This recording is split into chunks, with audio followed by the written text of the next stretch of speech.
Hello friends, গৃহিণীর টুকিটাকি আরও একটি নতুন ব্লগে তোমাদের সবাইকে ওয়েলকাম।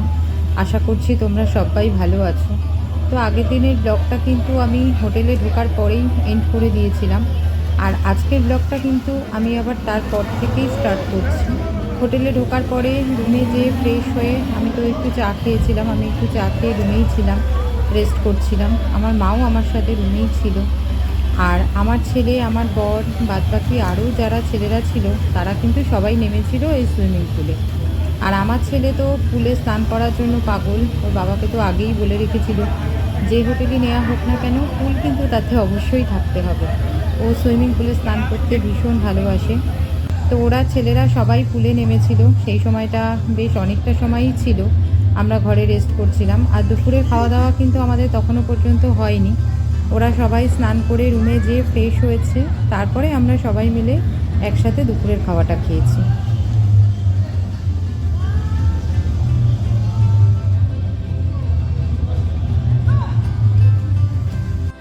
মধ্যিখানে অনেকটা সময় পার করে আবার তোমাদের সাথে কথা বলছি। হোটেলে ঢোকার পরে না এত শরীরটা ক্লান্ত লাগছিল, এত শরীরটা খারাপ লাগছিল যে সেভাবে আর কোনো কিছুই ভিডিও করা হয়নি। তো এখন দুপুরবেলা খাওয়া দাওয়া সেরে বেশ অনেকক্ষণ রেস্ট নিয়ে, মানে বেশ লম্বা একটা ঘুম দিয়েছি বলতে পারো। তার কারণ চোখ আর মেলে রাখার মতন ক্ষমতা ছিল না কারুরই। সবাই মোটামুটি বেশ লম্বা একটা ঘুম দিয়েছে। দিয়ে এখন ওই 7:30 মতন বাজে, আমরা যাচ্ছি হচ্ছে মন্দিরে মায়ের পুজোর উদ্দেশ্যে। তো সমস্ত কিছু ধোয়া কাচা জামা কাপড় টাপড় পরে এখন আমরা সবাই মিলে রওনা দিয়েছি মন্দিরের উদ্দেশ্যে।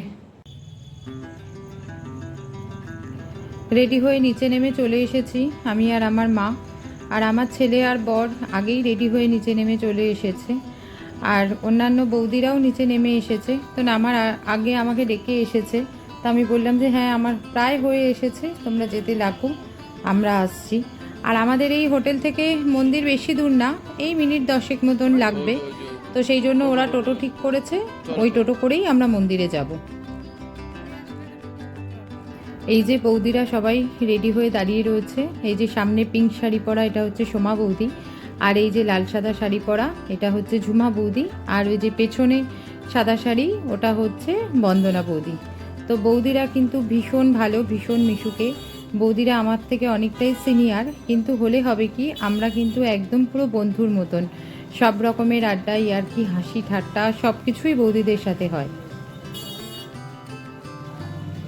পৌঁছে গেছি আমরা মন্দিরের সামনে।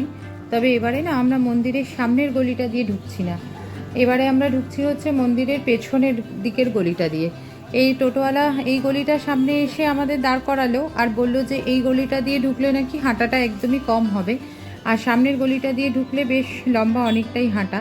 তো ওনার কথা মতনই আমরা এই গলিটা দিয়ে যাচ্ছি। তবে আমি আগে যে কবার তারাপীঠে পুজো দিতে এসেছি এই গলিটা দিয়ে কিন্তু কখনো ঢুকিনি।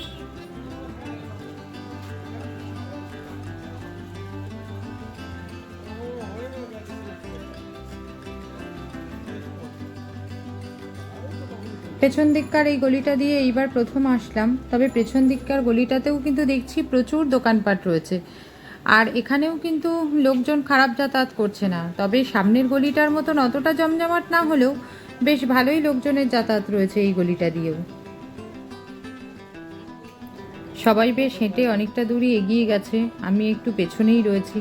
আসলে আজকে না এত প্রচণ্ড গরম, মানে যে দিনটায় আমরা পুজো দিতে গেছিলাম আর কি, শ্রাবণ মাসের সোমবার, আর এত ঘাম হচ্ছে, হাঁটছি, এত প্রচণ্ড গরম লাগছে, আর সেই রকম দরদর করে ঘামছি।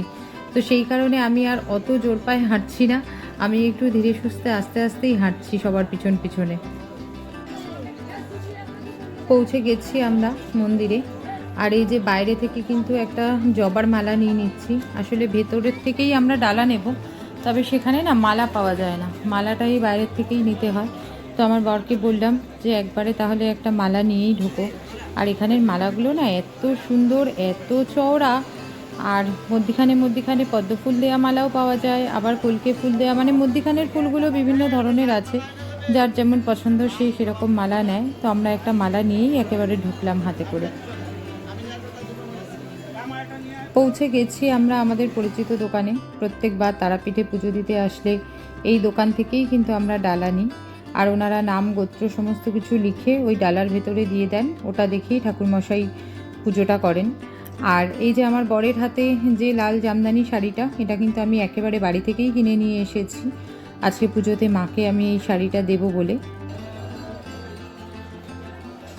আজকে শ্রাবণ মাসের শেষ সোমবার বলে কিন্তু মায়ের মন্দিরেও প্রচণ্ড ভিড়, মানে প্রচুর লোকের লাইন, এত লাইন যে চিন্তা করার বাইরে। তো আমরা তো লাইন দিয়ে পুজো দিইনি, তার কারণ হচ্ছে লাইনে দাঁড়ালে তো আমাদের রাত্রির কটা বেজে যাবে তার কোনো ঠিক নেই।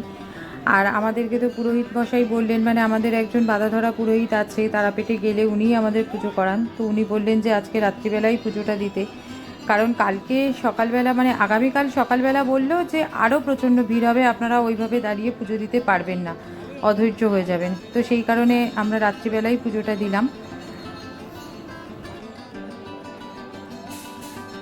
আমরা কিন্তু স্পেশাল লাইনে পুজো দিয়েছি, মাথা পিছু 500 টাকা করে নিয়েছে আমাদের এই স্পেশাল লাইনে পুজো দেওয়ানোর জন্য। স্পেশাল লাইন মানে হচ্ছে আগে আগে পুজোটা হয়ে যাবে আর কি।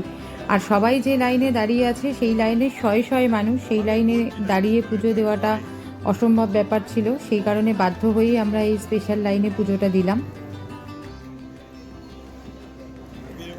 পুজো দেওয়া কিন্তু আমাদের হয়ে গেছে, এবারে আমরা বেরিয়ে আসছি। আর ভেতরে অসম্ভব ভিড়, আর সেই রকম পরিমাণে ধাক্কাধাক্কি। আর ভেতরে যে সিকিউরিটি গার্ডেরা রয়েছে তারা তো মানে দাঁড়াতেই দিচ্ছে না, একটু সময়ও দাঁড়াতে দিচ্ছে না। মানে মাকে যে একটু ভালো করে দর্শন করে নমস্কার করব সেই সুযোগটাও দিচ্ছে না। তো কোনো মতে একটুখানি মায়ের দিকে তাকিয়ে মাকে নমস্কার করে বাইরে বেরিয়ে এসে তারপরে বাইরেটাতে দাঁড়িয়েই মাকে ভালো করে নমস্কার করলাম। কি করব বলো, ভেতরে দাঁড়াতেই দিচ্ছে না, কিছু করার নেই। তো পুজো দিয়ে এই যে আমরা সিঁড়িটা দিয়ে বেরিয়ে আসছি, বেরিয়ে এই বাইরেটায় এসে দাঁড়িয়ে মাকে একটু নমস্কার করলাম শান্তি করে। পুজো দেওয়া তো আমাদের হয়ে গেল, এবারে প্রসাদটা নিয়ে আমরা ফিরে যাব আবার হোটেলে। তো আজকে মায়ের মন্দিরেই আমার ব্লগটা আমি শেষ করছি। আমার আজকের ব্লগটা যদি তোমাদের ভালো লেগে থাকে তো ব্লগটাতে একটা লাইক করে দিও, আর কমেন্ট করে অবশ্যই জানিও আমার ব্লগগুলো তোমাদের দেখতে কেমন লাগছে। যদি ভালো লেগে থাকে তো আমার চ্যানেলটা অবশ্যই সাবস্ক্রাইব করে নিও। আজকের মতন টাটা, গুড নাইট। তোমাদের সাথে দেখা হচ্ছে আবার আরেকটা কোনো নতুন ব্লগে।